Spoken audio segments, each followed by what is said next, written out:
हमें सोने से बड़ा प्रेम है, चाहे निद्रा वाला सोना हो चाहे पहनने वाला सोना हो, सोने से हमारी बड़ी प्रीति है। सुवर्ण मिल जाए तो आजकल की माताएं 2 जगह 3 जगह कान छड़वा लेती हैं। सोना तो पहनने को मिलेगा, सोना पहनने के लिए 3 जगह 4 जगह कान छेदन करवाती हैं। इतना प्रेम सोने से। और ये सोना जीवन में सोने नहीं देता। कहीं घर के बाहर थोड़ा सा भी जाए तो सोने की ही चिंता रहती है। तो जो ये निद्रा है, इस निद्रा के आगोश में हमारी आधी उम्र समाप्त हो गई। 100 वर्ष में 50 वर्ष निकाल दिए सोने में, अब उम्र बची 50 वर्ष। उस 50 वर्ष में 25 वर्ष निकाल दो बैल की तरह कमाई करने में, गधे की तरह भार ढोने में। अब उम्र बची 25 वर्ष। 25 वर्ष में 20 वर्ष निकाल दो खेलने कूदने पढ़ाई लिखाई के। अब उम्र बची 5 वर्ष। अब वह 5 वर्ष की उम्र कब बचती है? जब दांत गिर जाते हैं, आंख में दिखाई भी कम पड़ता है, कान में सुनाई भी कम पड़ता है, हाथ पैर अब चलते नहीं है। महाराज, वो व्यक्ति किसी काम का नहीं रह गया, अर्धमृत अवस्था में है, किसी काम का नहीं। तब उसे भगवान की याद आई। इसीलिए किसी ने कहा कि जैसे हम भगवान को ताजा फूल चढ़ाते हैं, कोई मरा मुरझाया फूल भगवान को नहीं चढ़ाता, उसी प्रकार जब हम भगवान की भक्ति करें तो युवा अवस्था, जवानी अवस्था जो खिला हुआ फूल है, उस जवानी अवस्था को हम अगर भगवान को अर्पण करेंगे तो बुढ़ापा अवस्था हमारी सुधर जाएगी। और अगर जवानी अवस्था को हम भगवान से विमुख हो जाएंगे तो बुढ़ापे अवस्था में वही बहू बेटा फिर बाहर घर के चारपाई लगा देंगे और एक कप चाय के लिए टुकुर टुकुर देखना पड़ेगा दरवाजे की ओर, कब चाय मिलेगी।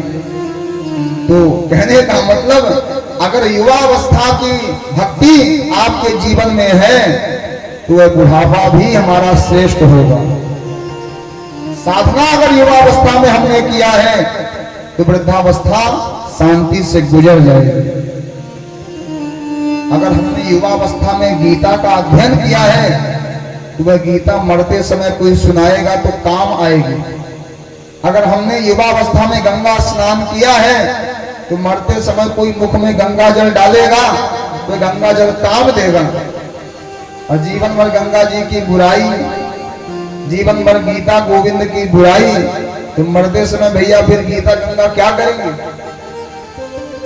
तो श्री सुखदेव जी ने कहा कि हे परीक्षित, दिवाचार थे हया राजन कुटुंब भरने नवा।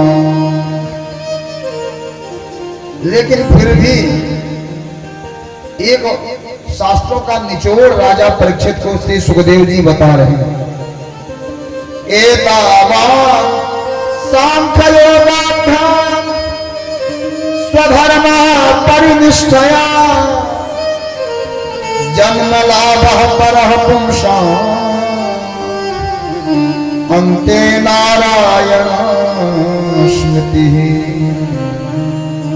सबसे बड़ा जीवन का निचोड़ इस श्लोक में बताया है। एतावान सांख्य योगाभ्याम स्वधर्म परिनिष्ठया। चाहे जैसे भी हमारा जीवन हो, लेकिन अन्ते नारायण स्मृति। अगर अंत में भगवान नारायण के नाम की स्मृति हो जाए, अजामिल की तरह। अजामिल ने अपने बेटे को बुलाया लेकिन नाम था नारायण, तो आज वह भगवान के दूत पहुंच गए। तो जीवन में कुछ भी हो, जन्म लाभ परः पुंसां अन्ते नारायण स्मृति। लेकिन एक बात तो सत्य है कि विषयी जीव को मरते मरते कभी भगवान की याद नहीं आती। गोस्वामी जी कहते हैं सुतबित लोक ईषणा तीनी, मरते समय जीव को 3 बातों का विचार होता है, सुत वित्त और लोक। अपने पुत्र की याद आएगी, अपने धन की याद आएगी और अपने पद प्रतिष्ठा की याद आएगी, समाज की याद आएगी। तो मरते समय भगवान को याद करना बड़ा कठिन हो जाता है, क्योंकि ये जो हमारी इंद्रियां हैं, इन इंद्रियों पर एक एक देवताओं का कब्जा है। इंद्रिय द्वार झरोखा नाना, जहां तह सुर बैठे कर थाना। और ये देवता सोचते हैं कि कहीं ये मरते मरते भगवान का नाम स्मरण कर लेगा, ये तो वैकुंठ का अधिकारी हो जाएगा, इसके सारे पाप क्षमा हो जाएंगे, इसे दंड नहीं मिलेगा। तो देवता बरबस जबरदस्ती प्रयास करके उसके मन से भगवान की स्मृति को भुला देते हैं। लेकिन जो साधक होता है, जो सिद्ध होता है, वह उन देवताओं पर भी विजय प्राप्त कर लेता है। जिसके जीवन में साधना है, वह उस अवस्था में भगवान के नाम की डोर को छोड़ता नहीं है। मरते मरते उसे भगवान की याद आ ही जाती है।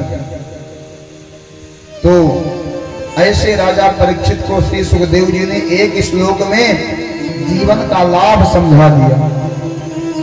और इसके बाद राजा परीक्षित से श्री सुखदेव जी ने कहा कि हे परीक्षित, चिंता मत करो, तुम्हारे पास तो 7 दिन का समय है। एक खड़वांग नामक राजा थे, उनके पास केवल 2 घड़ी ही शेष समय था। 2 घड़ी अर्थात 48 मिनट, इतना ही उनके पास समय था। 48 मिनट में उन्होंने अपने पाप को समन करके और वैकुंठ का पद प्राप्त कर लिया। इसलिए आप चिंता मत करो, आपके पास तो 7 दिन का समय है। खड़वांगो नाम राजर्षि ज्ञातो यत्यामिहायुषः। इसलिए संतों ने कहा कि 1 घड़ी आधी घड़ी आधे मापुनि आध, तुलसी संगत साधु की कटे कोटि अपराध। 1 घड़ी का भी 7 हो जाए, 1 घड़ी ना हो तो आधी घड़ी का भी 7 हो जाए, आधी घड़ी भी ना हो तो आधे मापुनि आध। ऐसा हमारा सनातन धर्म है, कितना सहज है, कितना सरल है, लेकिन फिर भी हमें धिक्कार है, उस सरल धर्म का भी हम पालन नहीं कर पाते। कितना सहज हमारा धर्म है, आधे मापुनि आध।